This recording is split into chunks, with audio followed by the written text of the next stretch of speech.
유니님이 이제 키틀루다를 사용하실 아버님이 방광암을 계시는데 이제 이분 같은 경우는 면역항암제를 쓰시니까 이제 암환자로 보이지 않는다라고 말씀하실 정도로 말씀드렸듯이 면역항암제 같은 경우에는 받기에 편합니다. 이제 일반적으로 우리가 알고 있는 세포독성 항암제처럼 막 울렁거리고 토하고 머리 빠지고 이런 부작용이 눈 밖으로 보이지는 않기 때문에 효능 면에서도 좋고 면역항암제 부작용도 적기 때문에 이런 면역항암제 세대가 열렸지만 모든 환자가 다 쓸 수 있는 게 아니고 방금 말씀드렸듯이 이제 암 종류나 병기 그리고 조직형 PDL에 따라서 선택된 환자들만 효과가 있다라고 말씀드립니다.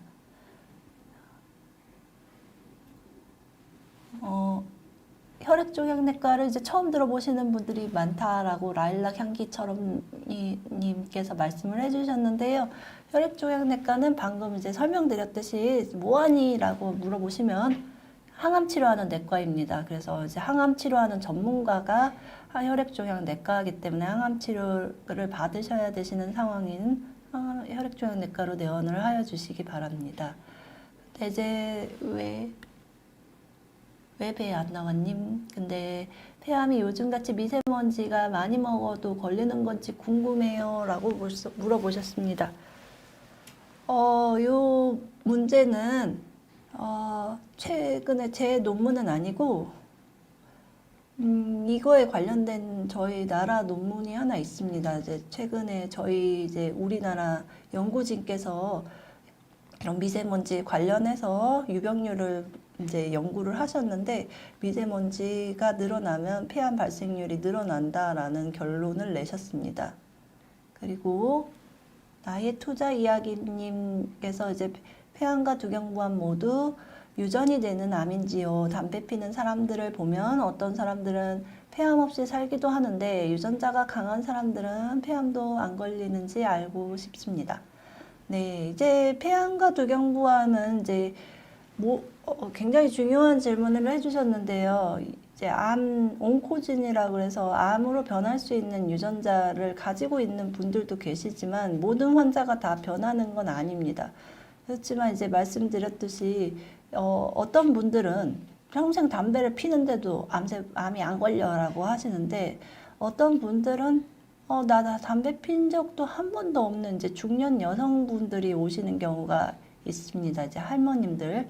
아까 잠깐 이제 표적치료제 설명하면서 말씀을 드렸는데 여성이면서 이런 비흡연자도 폐암에 걸려서 오십니다. 이런 경우에 아까 EGFR이라고 하는 표적 유전자가 있어서 그런 분들은 오히려 오셨을 때 이런 표적 치료제가 효과적이다라고 말씀드렸는데요. 암이 발생하는 기전이 굉장히 다양하기 때문에 그렇습니다. 그래서 반드시 흡연을 해야 암이 생긴다. 그거는 아닙니다. 그리고 라일락 향기처럼 님도 이제 먼 미래에 모든 암을 완치할 수 있을까요? 암이 정말 무서워요. 또 요즘 암 많이 걸리잖아요.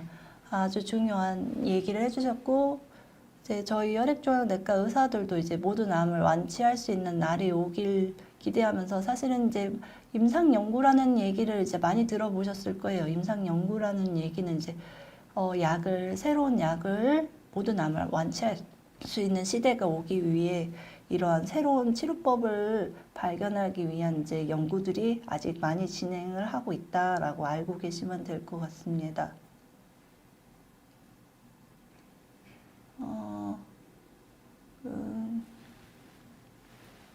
그리고 그레이님,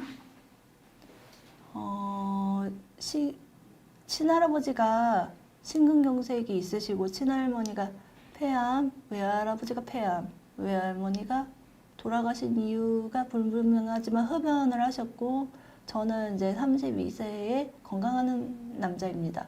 그리고 흡연을 17년 하고 23년부터 이제 금연하고 있습니다.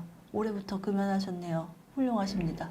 그리고 지금부터 관리해도 저 유전 흡연력으로 인해 폐암 리스크를 갖고 있는 건가요?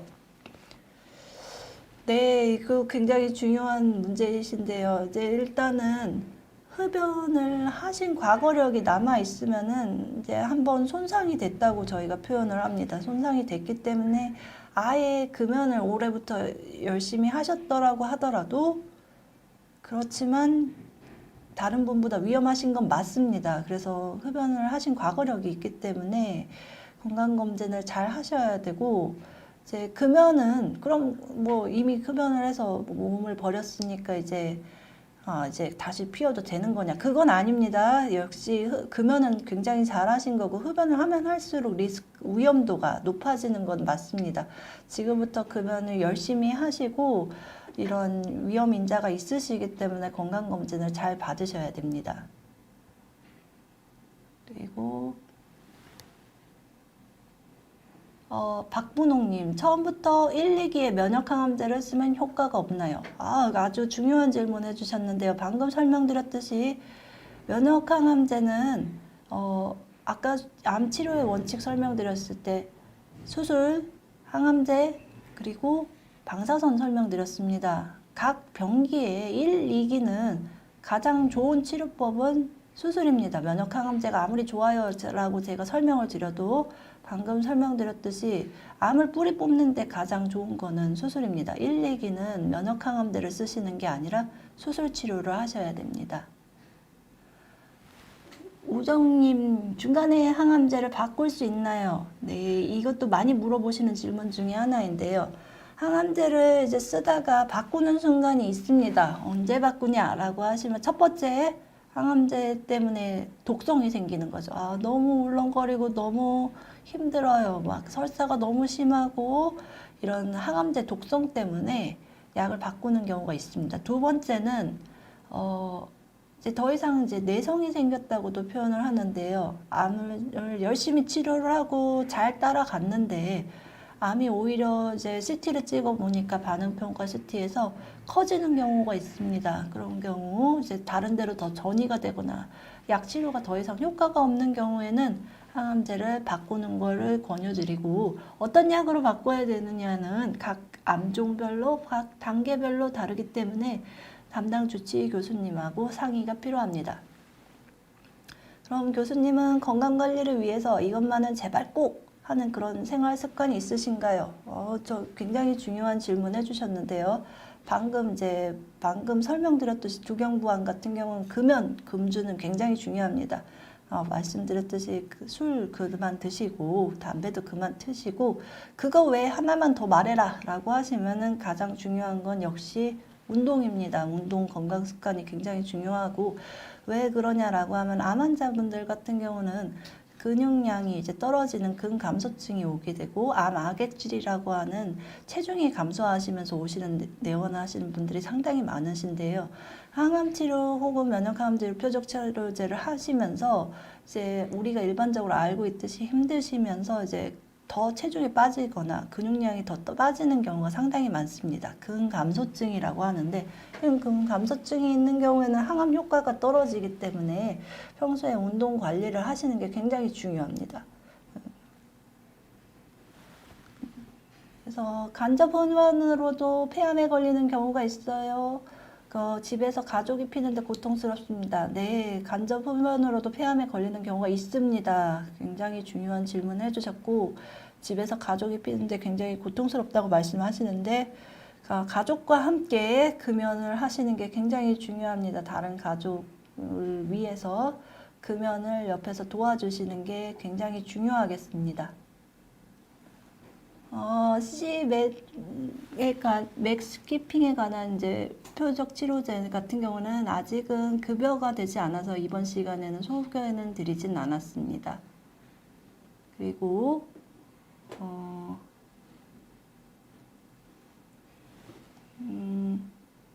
텐텐님께서는 14년 3월에 비인강암으로 방사선 항암 치료를 받고 9년 만에 완치가 되었는데, 이 정도 시간이 되었는데 이제 재발할 가능성 거의 없는 거겠죠? 라고 물어보셨습니다. 대부분 이제 치료를 완료하고 저희 의사들이 이제 추적 관찰을 하는 거 5년 정도로 보고 있는데요. 5년 이상이 넘어가게 되면은 이제 재발 가능성이 많이 떨어진다고 설명을 드립니다. 네, 여기까지 질문이신 것 같습니다.